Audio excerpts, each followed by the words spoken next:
In the summer of 2011, a wedding photographer sat down at her kitchen table with a cup of coffee going cold beside her laptop and began sorting through 800 photographs from a wedding she'd shot the weekend before.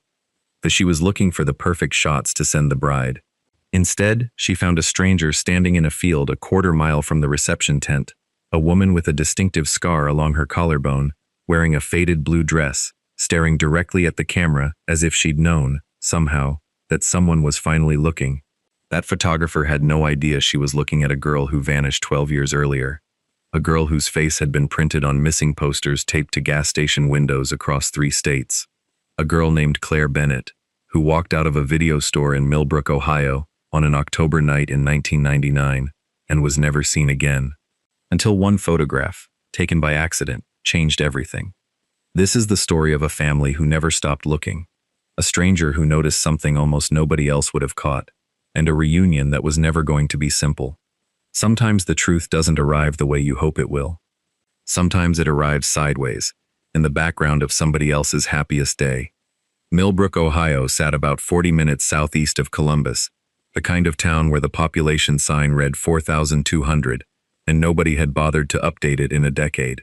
There was a main street with a hardware store, a diner called the Wagon Wheel, a Baptist church with a white steeple you could see from almost anywhere in town, and a video rental store called Picture Show Video that everybody just called the Picture Show.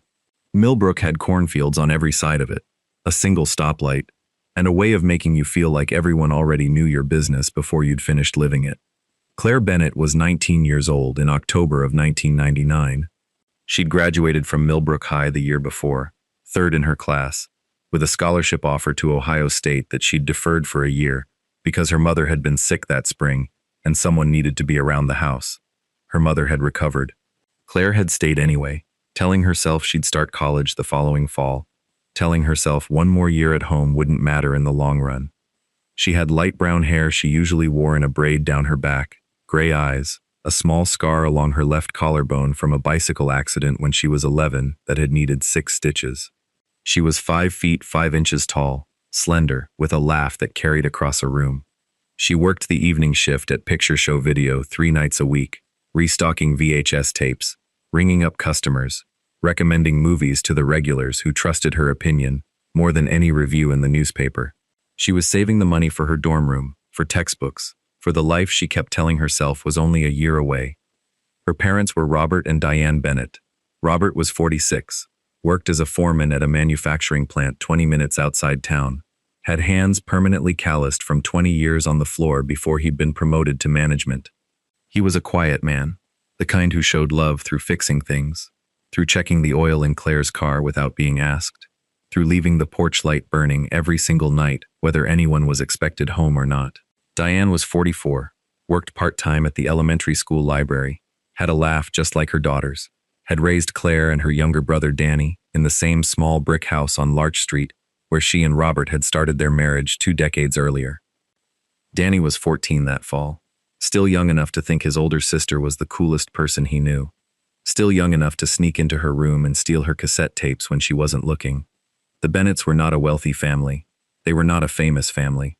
They were, by every account anyone in Millbrook could give, an ordinary family. Sunday dinners after church, Friday nights watching whatever movie Claire brought home from the store, a refrigerator covered in Danny's report cards and Claire's college acceptance letter, still magneted to the door a year later, because nobody could bring themselves to take it down. If you've ever grown up in a small town, you know the particular rhythm of it, the way everyone waves from their porches, the way the same faces show up at the same diner every single morning, the way leaving feels like both an escape and a betrayal, and staying feels like both a comfort and a cage. Claire loved Millbrook the way you love a childhood home you've already started to outgrow. She used to tell her mother she'd come back and visit every single weekend once she was at Ohio State. Diane used to tell her she'd believe that when she saw it, and they'd both laugh, because that was the kind of easy joke families like theirs could make when nothing in the world had gone wrong yet. October the 22nd, 1999, was a Friday. The weather that evening was cool, the kind of early autumn chill that meant Claire wore her father's old flannel jacket over her t-shirt when she left for her shift. The leaves on Larch Street had just started to turn, red and gold scattered across lawns that nobody had raked yet. Diane remembered the weather specifically because she'd told Claire to grab a heavier coat, and Claire had waved her off, said the flannel was fine, said she'd only be gone a few hours. Claire's shift at Picture Show Video ran from 5 in the evening until closing at 10. It was a slow night, a Friday in a town where most people had somewhere else to be. She rang up rentals, restocked the new releases wall, chatted with Mr. Halloran, an elderly regular who came in every Friday for a Western and a bag of microwave popcorn. Around 8:30, her manager, a woman named Peggy Sutter, left early for a family emergency, leaving Claire alone to close the store. Claire had closed alone plenty of times before. It didn't worry her. It didn't worry anyone. At 9:58, according to the store's register logs, Claire rang up the final sale of the night, a couple renting a comedy for their anniversary. At 10:01, she locked the front door behind them. Security footage from the gas station across the street, grainy and black and white, caught her turning off the interior lights at 10:04. She was seen locking the back door at 10:06, walking toward her car, a gray Pontiac Sunbird parked in the small lot behind the store.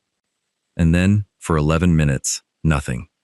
At 10:17, Diane Bennett looked at the clock in her kitchen and felt the first small flicker of worry, the kind any mother feels when a daughter is a few minutes later than expected and probably means nothing at all.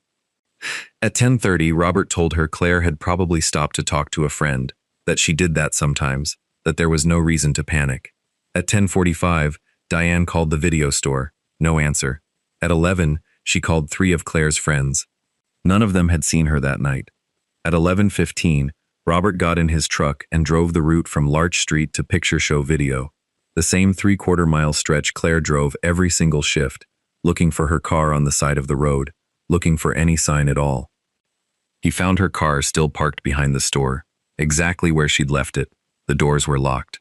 Her purse was inside, on the passenger seat, untouched. Her keys were nowhere. No blood, no broken glass, no sign of struggle. Just a locked car sitting empty in a dark parking lot, and a daughter who had vanished somewhere in the 11 minutes between locking the door and reaching her vehicle. Robert called the police at 11:40. The Millbrook Police Department had exactly 9 officers on staff. Chief Daniel Petrov arrived at the scene within 20 minutes, took one look at the locked car and the untouched purse, and felt something cold settle in his stomach, the specific dread of a man who has never worked an abduction case in a town where the biggest crime most years was underage drinking at the reservoir. If you've ever waited by a phone that refuses to ring, waited for headlights that never turn onto your street, you understand the particular agony of those first hours. No body, no witnesses, no trace. Same parking lot, same 3/4-mile stretch of road, same town Claire had lived in her entire life, and somehow she had simply evaporated from it. By midnight, officers had searched the parking lot, the alley behind the store, the drainage ditch running along the road. Nothing. By 1 in the morning, Chief Petrov had called the county sheriff's department for additional manpower, and by 2, he'd placed a call to the Ohio Bureau of Criminal Investigation, because he understood, even in those first disorienting hours, that Millbrook did not have the resources for something like this on its own. By dawn, Claire Bennett's senior yearbook photo was being copied at the county sheriff's office, printed onto flyers that would eventually paper 3 states. 19 years old, 5 feet 5 inches, light brown hair, gray eyes, last seen wearing blue jeans, a white t-shirt, and a green and black flannel jacket. Last seen locking the back door of Picture Show Video at 10:06 in the evening on October the 22nd. Before we continue with this story, subscribe and hit the bell so you don't miss any case, and let us know in the comments where you're watching from. Now let's go back to that parking lot, because what the police found there, and what they didn't find, would haunt this investigation for the next 12 years. The Ohio Bureau of Criminal Investigation assigned Agent Louise Farrow to the case within 48 hours. Farrow was 38 years old, had worked missing persons cases for 9 years, and she understood immediately what Chief Petrov already suspected. Every hour that passed without a body, without a ransom demand, without any communication at all, was both a small mercy and a growing horror. No demand meant this likely wasn't about money. No body meant there was still, however faint, a thread of hope.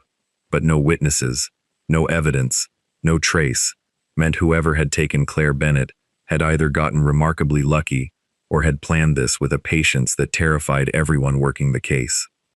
Investigators canvassed every house within a half-mile of the video store, knocked on every door on Larch Street, on Pine, on Cooper Avenue. A neighbor 2 streets over remembered a dark-colored van parked near the video store around 9:30 that evening, but couldn't recall the make, the model, or a single digit of the plate. Another witness thought they'd seen a man loitering near the gas station across the street earlier in the week, watching the video store longer than seemed normal, but the description was so vague it could have applied to half the men in the county. Every lead evaporated the moment investigators tried to hold on to it. Police pulled Claire's phone records, her diary, interviewed every friend, every coworker, every boy she'd ever dated. She had no known enemies. No stalker had ever been reported. No jealous ex-boyfriend with a temper. Peggy Sutter, her manager, sat through 4 separate interviews, tortured by the guilt of having left early that night, certain that if she'd stayed, none of this would have happened. Investigators told her, over and over, that there was no way she could have known. She never quite believed them. Robert Bennett's police training instincts, honed by nothing but 20 years of watching cop shows and reading true crime paperbacks, told him almost immediately that this was not a runaway case, was not a girl who'd simply had enough of small-town life and driven off toward some new horizon. Claire had left her purse, her wallet, her identification. Nobody planning a new life left behind the only proof of who they were. Diane Bennett kept the porch light burning every single night for the first year. She told herself it was so Claire could find her way home in the dark, though some deeper, more honest part of her knew it was really so she wouldn't have to face a house that looked like it had given up. The first 48 hours came and went. The first week came and went. By the end of the first month, the daily search parties that had once numbered in the dozens had thinned to a handful of volunteers walking the same fields over and over, looking for something, anything, that might have been missed. By the end of the first year, Agent Farrow's updates had gone from weekly phone calls to monthly ones, and then, eventually, to calls that came only when the Bennetts asked for them. If you've ever lived inside that particular limbo, the space between knowing your child is gone and being able to grieve for her properly, you understand why the Bennetts couldn't move forward and couldn't fully stop either. Ambiguous loss has a name in psychology now. Back then, nobody in Millbrook had a word for what the Bennetts were living through. They just watched Robert's hair go gray faster than it should have, watched Diane stop attending the church potlucks she used to organize, watched Danny, only 14 when his sister disappeared, grow into a young man who rarely spoke about the sister he'd lost, because every time he did, he watched his mother's face crumble in a way he couldn't bear to cause twice. Claire's bedroom stayed exactly as she'd left it. The Ohio State acceptance letter stayed on the refrigerator door for years, curling slightly at the edges, until Diane finally laminated it so it wouldn't fall apart entirely. Her bed stayed made. Her closet stayed full. Diane vacuumed that room every single week for over a decade, dusted the shelves, opened the window on warm days to air it out, kept it ready the way you keep a room ready for someone you refuse to admit might never come home to sleep in it again. The investigation limped forward in fits and starts. In 2001, a tip came in from a trucker who thought he'd seen a girl matching Claire's description at a rest stop in West Virginia. Agent Farrow drove out personally to follow it. It led nowhere. In 2003, cadaver dogs were brought in to search a wooded area outside town after an anonymous tip suggested a body might be buried there. They found nothing. Each false lead was its own small devastation, a flare of hope followed by the particular exhaustion of watching it die. By 2004, 5 years after Claire vanished, the case had technically gone cold, though nobody working it would ever use that phrase to the Bennetts' faces. Agent Farrow kept the file active, kept it on her desk long after most agents would have moved it to a drawer, because something about that empty parking lot, that locked car, that untouched purse, never stopped bothering her. She retired in 2009, still without an answer, and she told her replacement, a younger agent named Patricia Voss, that if there was one case in her career she wished she could solve before she died, it was Claire Bennett's. Robert Bennett drove the 3/4-mile stretch from Larch Street to the old video store, which had closed in 2006 and become a nail salon, at least once a month for years. He never told Diane why. He didn't fully understand it himself. He just needed to keep looking, even when there was nothing left to look at. Diane started a support group for families of missing persons in the Fellowship Hall of the Baptist Church in 2002. Some months, a dozen people showed up, parents and siblings and spouses, all carrying the same specific weight. Other months, It was only Diane and one other mother, sitting across a folding table from each other, saying very little, because sometimes there was nothing left to say that hadn't already been said 100 times before. Diane found something in that room she couldn't find anywhere else, a kind of understanding that didn't require explanation. Everyone there knew exactly what it meant to live inside an open wound that never fully closed. If you've ever watched someone you love slip into that kind of grief, the kind with no funeral and no headstone and no official ending, you know there's a particular cruelty to it that grief with closure simply doesn't carry. You're not allowed to move on, because moving on feels like giving up. You're not allowed to fully grieve, because grieving feels like declaring someone dead who might, somewhere, still be breathing. The years crawled forward the way years do when every single one of them is marked by the same anniversary, the same missing birthday cake nobody quite has the heart to bake anymore, the same October chill that used to mean nothing and now meant everything. Claire turned 20, then 25, then 30, in nothing but the Bennett's imaginations, and in the age-progressed photographs the FBI occasionally sent along, digital renderings of a face that existed nowhere except inside a computer program's best guess. By 2008, Danny Bennett was 23 years old, had moved to Columbus for work, but drove home every single year on October the 22nd to sit with his parents in the kitchen and not really talk about anything at all, just to be present in a house that had never stopped feeling like it was holding its breath. By 2011, 12 years had passed. Robert was 58, Diane was 56. The porch light on Larch Street had burned every single night for over 4,000 evenings straight. Neighbors who'd once organized search parties had mostly stopped mentioning Claire's name out loud, not from cruelty, but because they no longer knew what to say to a family that had been suspended in grief for over a decade. The case had become something closer to local legend than an open investigation, the kind of story parents told their children as a warning about walking alone at night, even though nobody actually knew if that was what had happened to her at all. 300 miles away, in the hill country of eastern Tennessee, a woman named Anna Whitfield was folding laundry in a farmhouse kitchen, listening to a radio that only picked up 2 stations clearly, and trying, as she had tried for longer than she could remember, not to think too hard about the fragments of another life that sometimes surfaced in her dreams. We'll get to how she got there, but first, before we go further into this story, if it's already got you thinking about the families out there still waiting for answers, like this video, and share it with someone who loves a good mystery, because what happens next is the reason this case finally broke open after 12 years of silence, and it happened somewhere nobody was even looking.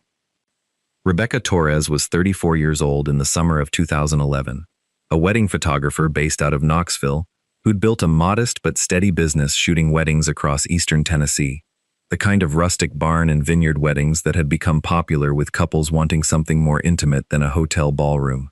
On the second Saturday of June that year, she drove out to a property called Hollow Creek Farm, a converted orchard about 45 minutes outside Knoxville, to shoot the wedding of a young couple named Melissa and Trevor Hargrove. The Hargrove wedding was, by every account, a beautiful one. String lights hung between the trees. A 3-piece band played on a small wooden platform near the barn. Guests danced late into the evening, while fireflies rose out of the tall grass at the edge of the property. Rebecca spent nearly 6 hours that day moving through the crowd, capturing the ceremony under an arch of white flowers. The first dance, the cake cutting, the candid moments guests never notice being photographed, the ones that usually end up being everyone's favorites. At some point during the reception, as the lights started turning that particular gold color photographers call the magic hour, Rebecca walked to the edge of the property to get a wide shot of the barn, silhouetted against the sunset, the guests dancing in the foreground. She fired off a burst of frames, checked her screen briefly, and moved on without really looking closely at what she'd captured. It was one frame among nearly 800 she'd take that day. She had no reason to think twice about it. It wasn't until the following Tuesday, sitting at her kitchen table sorting through the full gallery to build the Hargroves' online proof album, that Rebecca noticed her. In the far background of that wide sunset shot, past the dancing guests, past the edge of the orchard, a woman was standing near the fence line of the neighboring property, roughly a quarter-mile away, barely more than a speck in the frame at full resolution. Rebecca almost scrolled past it. Something made her stop. She zoomed in. The woman was standing perfectly still, facing the camera, watching the wedding from a distance, the way you might watch something you weren't sure you were allowed to be part of. She wore a faded blue dress. Her hair was pulled back loosely. And even at that distance, even through the soft blur of a long lens, never meant to resolve detail that far away, Rebecca could make out something pale and irregular along the edge of her collarbone, where the dress had slipped slightly off one shoulder. A scar, or what looked like one. Rebecca didn't think anything of it at first beyond a passing curiosity, the mild unease of realizing a stranger had been watching the wedding from a distance. She almost didn't include the photo in the final gallery at all. But it was a beautiful shot otherwise, the light golden and perfect, and she decided the distant figure barely registered as a distraction. She uploaded the full gallery to the Hargroves' private online album 2 weeks later, 312 photographs, publicly shareable, the way most of her clients wanted so relatives could browse and order prints. The photograph that changed everything wasn't even the point of the shot. It was an accident, a woman standing at the edge of a field who happened to be in frame when a photographer swung her camera toward a sunset. If you've ever wondered how the smallest, most unintentional moments can end up being the ones that matter most, this is exactly the kind of story that proves it. Melissa Hargrove's aunt, a woman named Carol Whitmore who lived 2 counties over and had grown up not far from that same stretch of Tennessee hill country, was scrolling through the wedding album on her computer about a month later, in July, looking for a photo to print and frame for the couple. She paused on the sunset shot, the one with the dancing crowd and the golden light, and something about the woman standing in the distant field snagged at the edge of her attention, the way a familiar face does before you consciously recognize it. Carol had, years earlier, spent time following true crime message boards, the kind where amateur sleuths swapped theories about unsolved cases and cold missing persons files. She remembered, vaguely, a name and a face from one of those boards. A girl from Ohio who'd vanished from a video store parking lot back in 1999. She couldn't have told you the girl's name off the top of her head, but something about the shape of that distant woman's face, the way she stood, made Carol go digging through old browser bookmarks she hadn't touched in years. It took her nearly 2 hours of searching before she found it, an old cold case forum thread with Claire Bennett's senior photo pinned at the top, the same soft gray eyes, the same light brown hair, and beneath it, in the case details investigators had made public over a decade earlier, a mention of a scar along her left collarbone from a childhood bicycle accident. Carol sat with that for a long time before she did anything about it, telling herself she was being ridiculous, that grief and true crime forums made people see connections that weren't really there, that a blurry figure standing a quarter-mile away in a wedding photograph could not possibly be a girl who'd vanished 12 years earlier from a state 400 miles away. But she couldn't shake it. Late that night, she messaged the Cold Case Forum's moderator, attached a cropped and zoomed version of the photograph, and asked if anyone recognized the resemblance. Within 3 days, that cropped photograph had been shared across 2 other true crime forums, and, eventually, reached a Facebook group dedicated to Ohio missing persons cases, a group that, unbeknownst to Carol, Danny Bennett had joined years earlier and checked most mornings before work out of habit more than hope.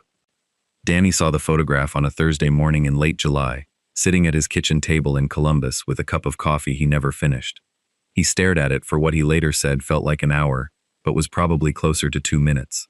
Then he called his mother, his hands shaking so badly he had to set the phone down on the counter and put her on speaker. "Mom," he said, "I need you to look at something. I need you to look at something right now." Diane Bennett drove to Danny's apartment that same afternoon, rather than wait for him to email the photograph, because some part of her needed to see it on a real screen, in real time, with her son beside her.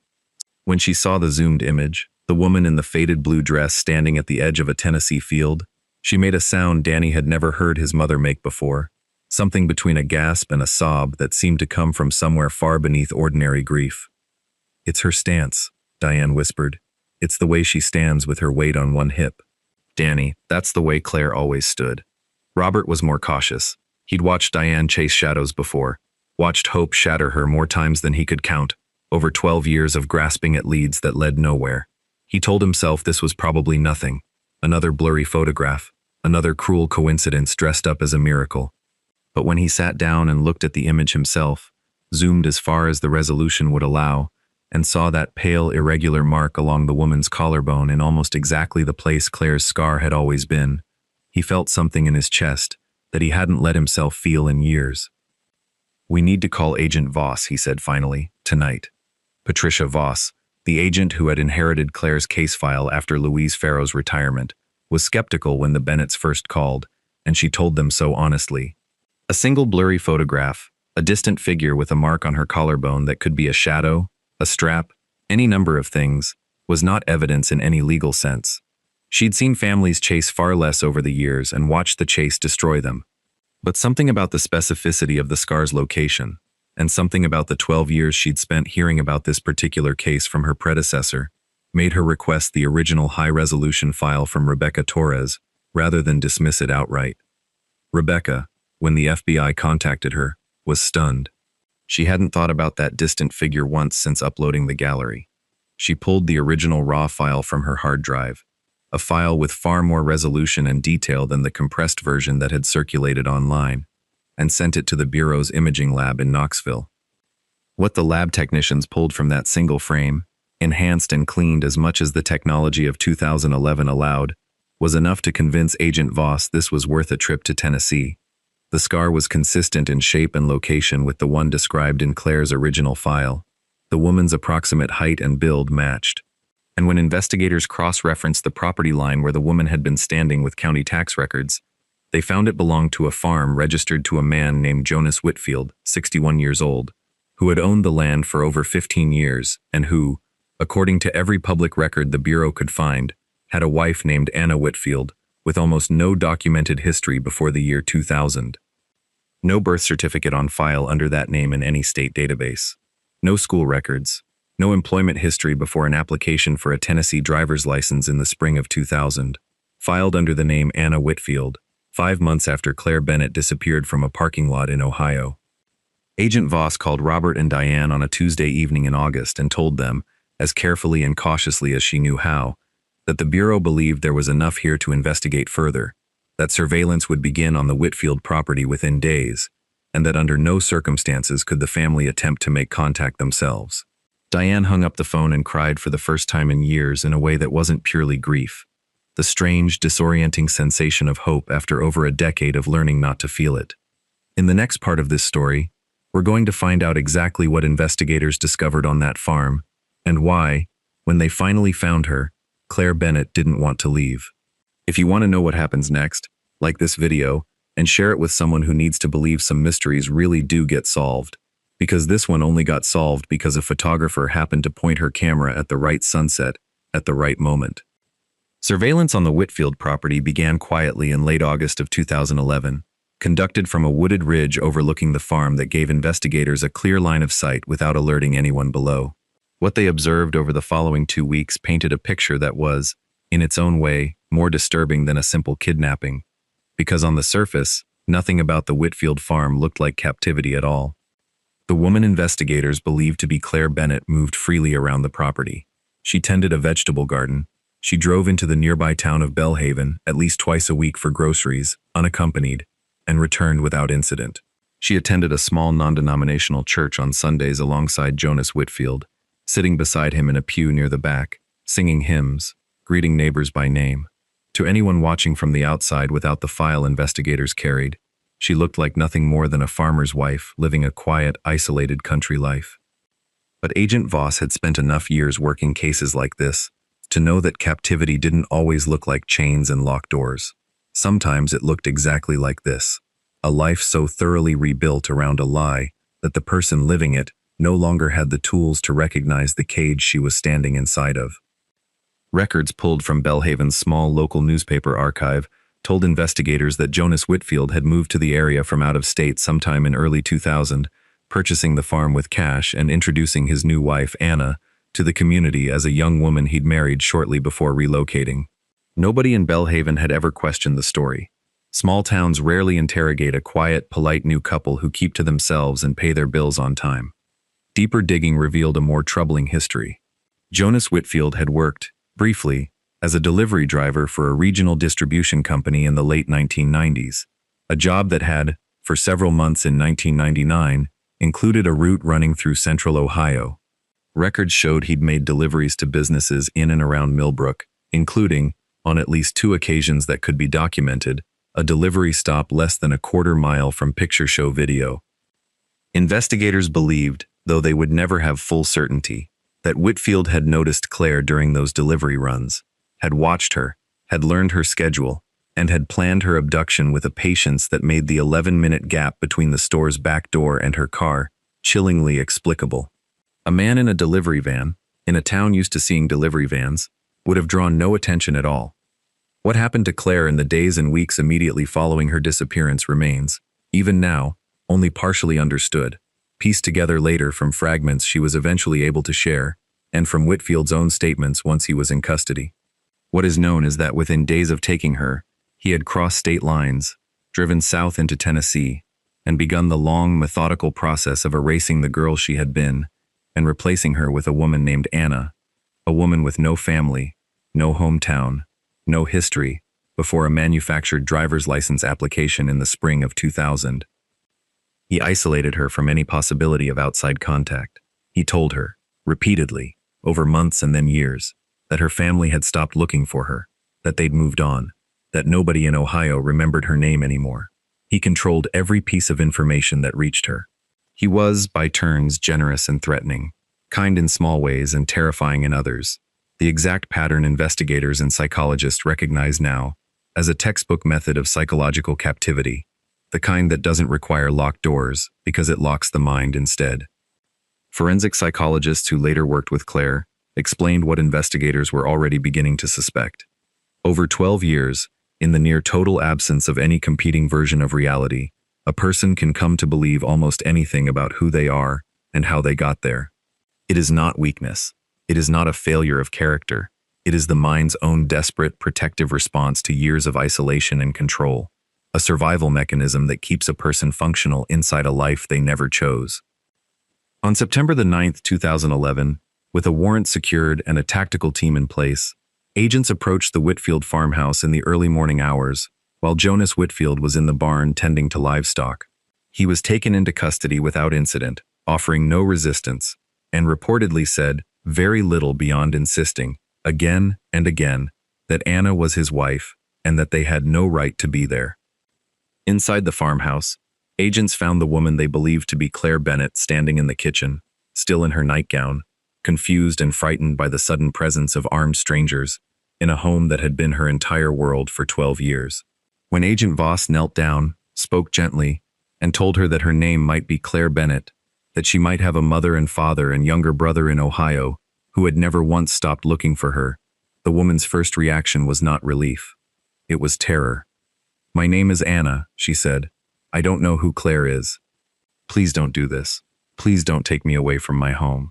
If you've ever imagined what a rescue like this should look like, the tearful embrace, the instant recognition, the joy of a family finally reunited, you understand why what actually happened on that Tennessee farm broke something in nearly everyone who witnessed it." This was not that story. Not yet. A DNA sample was taken that same morning with the woman's reluctant, confused consent, obtained more through the careful patience of a female agent trained in trauma response than through any real understanding, on her part, of what was happening or why. The sample was flown to a lab in Columbus. Robert and Diane Bennett, who had been told only that a strong lead had developed and that they needed to wait, spent the following 3 days in a hotel room they'd checked into the moment Agent Voss called them, unable to bring themselves to drive home not knowing. The results came back on a Thursday afternoon, 99.99% match. The woman living on the Whitfield farm under the name Anna Whitfield was, beyond any statistical doubt, Claire Elizabeth Bennett, missing since October the 22nd, 1999. Diane collapsed onto the hotel bed when Agent Voss delivered the news over the phone. 12 years of held breath finally released all at once. Grief and joy so thoroughly tangled together that she could not, for several minutes, tell which one she was actually feeling. Robert sat beside her, gripping her hands so tightly his knuckles went white, staring at nothing, trying to absorb a sentence he had waited 12 years to hear and had, somewhere in the quiet corners of his heart, stopped believing he ever would.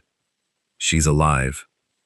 2 words that couldn't undo 12 years, but that changed, in an instant, every single thing that came after them. Jonas Whitfield was formally charged with kidnapping, unlawful imprisonment, and a host of related federal offenses in the days following his arrest. He would eventually stand trial in the spring of 2012, where prosecutors presented evidence of the meticulous, decade-spanning fraud he'd built to erase Claire Bennett and construct Anna Whitfield in her place. The falsified documents, the isolation, the delivery route records, placing him near Millbrook in the weeks before her disappearance. His defense argued diminished capacity and long-term psychological illness. The jury did not agree. He was convicted on all counts and sentenced to 50 years in federal prison. For Claire, the days following her identification were among the most disorienting of her entire life. She was moved, with painstaking care from a team of trauma specialists, into a secure facility where she could begin the long process of understanding what had actually happened to her, separate from the reality Whitfield had spent 12 years constructing. The first meeting with her parents took place 8 days after her identification, in a quiet visitation room arranged by the Bureau's Victim Services Division, chosen specifically for its neutrality, its distance from anything that might overwhelm a woman who had spent a third of her life believing an entirely different story about who she was. Robert and Diane walked in not knowing what to expect. What they found was a woman who looked, in the shape of her face and the particular way she held her shoulders, unmistakably like their daughter, and who also looked at them with the cautious, guarded eyes of someone meeting strangers for the first time. "I'm told you're my parents," Claire said quietly, her voice careful, controlled. "I don't remember you. I need you to understand that. I remember Jonas. I remember our farm. I don't know how to feel what I think I'm supposed to feel right now." Diane, who had rehearsed this moment in her mind 10,000 times over 12 years, found that nothing she had imagined saying came out the way she'd planned. She simply reached across the small table, slowly, giving Claire every opportunity to pull away, and said the only thing that felt true. "You don't have to feel anything you're not ready to feel. We just needed you to know we never stopped looking. Not for one single day in 12 years. Claire didn't cry. She didn't reach back. But she didn't pull away either. And for Diane, in that moment, that was enough. The months that followed were, by every account, some of the hardest of the entire ordeal. Harder in some ways than the search itself had been. Because the search, however agonizing, had at least been carried by hope. What came after was the much slower, much more complicated work of two families, and one deeply traumatized woman, trying to figure out how to become something resembling whole again. Claire underwent months of intensive therapy, designed specifically for survivors of long-term captivity and psychological manipulation. She struggled early on with an intense loyalty to Jonas Whitfield that horrified and devastated her parents in equal measure, insisting for weeks that he had saved her from a life she couldn't remember, that he had cared for her, that the world outside the farm was too loud, too fast, too much. Therapists explained, gently and repeatedly, that this was not a betrayal of her real family. It was the predictable, well-documented result of 12 years spent inside a reality someone else had built specifically to make her dependent on him for her entire sense of self. Robert struggled with a different kind of grief entirely. The particular pain of having his daughter's body returned to him while some essential part of the daughter he remembered remained, for a long time, out of reach. He learned, slowly and with real effort, not to push, not to fill every silence with the 12 years of stories he'd been saving up to tell her, to let her set the pace for a relationship that could not simply resume where it had left off. Danny, 26 years old by the time his sister was found, had the strange experience of introducing himself to a stranger who was somehow also the older sister he'd idolized as a boy. Their first real conversation, months into her recovery, happened over nothing more significant than a shared laugh about an old cassette tape Claire had once caught him stealing, a fragment of memory that surfaced unexpectedly during a family therapy session, and that both of them, for the first time since her rescue, found something to genuinely smile about. Fragments came back to Claire slowly, unevenly, never in the neat, complete way anyone hoped they would. A smell that reminded her of her mother's kitchen, the specific creak of a screen door that turned out to match, almost exactly, the screen door on the house on Larch Street. The tune of a song she didn't consciously remember, but that Danny swore she used to hum constantly as a teenager. These fragments never fully reassembled into the girl she'd been before 1999, but they became, over time, threads she could hold on to, small pieces of proof that Claire Bennett had not entirely disappeared, that some part of her had survived 12 years of erasure intact. Our community understands, more than most, that finding someone doesn't always mean getting back exactly who was lost. Claire would spend the rest of her life carrying both Anna and Claire inside her, two names for two versions of a life split cruelly in two. And healing, for her, would never mean choosing one over the other. It would mean learning to hold both. By the end of 2012, roughly a year after her rescue, Claire had moved back to Ohio, not into her childhood bedroom on Larch Street, which even Diane understood by then would feel less like healing and more like stepping backward, but into a small apartment nearby, close enough to see her parents several times a week, far enough to build something that felt like it belonged to her alone. She began, slowly, to reclaim pieces of the future that had been stolen from her 12 years earlier.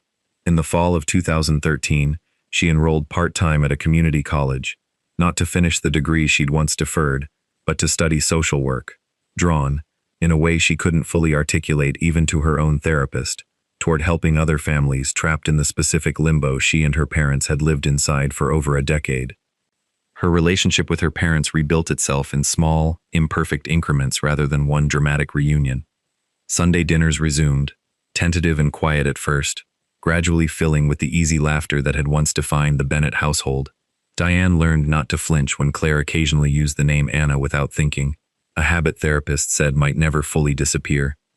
Robert learned to let his daughter drive herself home at night without following behind in his truck, learned, slowly, to trust the world with her again, even though some part of him understood he might never fully trust it the same way he had before October of 1999. The porch light on Larch Street still burns every night. Diane says she isn't sure she'll ever be able to stop turning it on. Even now, even with Claire safe, even with 12 years of searching finally, impossibly, over. Some habits built out of love and grief don't disappear just because the reason for them has changed. Some of them simply become a different kind of love altogether, a way of saying, still, always, that this family will keep a light burning for each other no matter what. Rebecca Torres, the photographer whose accidental frame started everything, met Claire in person for the first time in the spring of 2013, at Diane's quiet insistence. The two women sat together for nearly 2 hours in Diane's kitchen, and Claire asked, more than once, what had made Rebecca stop scrolling on that particular photograph out of nearly 800 others. Honestly, Rebecca told her, I almost didn't. You were just a speck in the background of a sunset shot. I don't know what made me zoom in. I've thought about that a lot since. Some things, I guess, you're just meant to notice. Claire has since told her story publicly only a handful of times, carefully, on her own terms, always emphasizing the same point to interviewers and support groups alike. She does not think of herself primarily as a victim who was found. She thinks of herself as a woman who is still, every single day, in the process of finding herself, piece by piece, fragment by fragment, exactly the way she was found in that photograph, one small, unexpected detail at a time. If this story reminded you that hope can survive 12 years, 20 years, longer, remember that somewhere right now, another family is keeping a porch light burning for someone the world has stopped looking for. Another parent is driving the same 3/4-mile stretch of road, still searching, still refusing to let go. Share this story, not because tragedy deserves an audience, but because awareness is sometimes the only thing standing between a missing person and the stranger who might, one day, without even realizing it, take the photograph that finally brings them home. Because sometimes miracles really do happen, and sometimes they happen in the background of somebody else's wedding day, waiting patiently to be noticed.